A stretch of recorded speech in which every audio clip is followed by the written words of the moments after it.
Hi, my name is Joseph Desotel. I'm an air traffic manager over here at Acadiana Regional. So as air traffic controllers, we provide safe, orderly, and expeditious flow of air traffic. We make sure planes don't hit each other and keep them flying. Juliet Acadiana Tower, runway 17, clear for takeoff, proceed on course. The runway is very large. It was built just after World War II. It's 8,702 feet by 200 feet. We're also a class Delta, so we have surface up to 1,500 feet.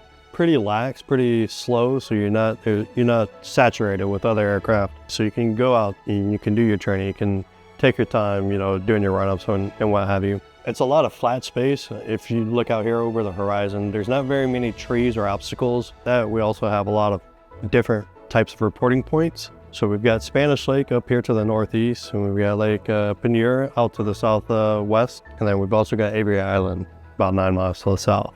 So the Aviation Academy, it's very good for the airport. It brings a lot of traffic, lots of new pilots, which aviation's kind of a downhill industry at the time. Being that we have both rotary, so helicopters, and our fixed-wing aircraft here, it's a good mix. So with the class Delta, you don't necessarily need to talk to an approach control to get in and out of the airspace. That cuts down on communication, which is a big stepping stone for new pilots. We call it stage fright or mic fright, if you will, to talk on the radio. But really, it's just, it's just a couple of guys hanging out on the top of a tower cab. If you're that nervous about it, you can, just call us up, come over here, chit chat with us, drink a cup of coffee, and that same interaction that you'll have with us sitting here in the tower cab, you can have that on the radio. It's just a more formal way of talking on the radio. Acadiana is a great place to fly.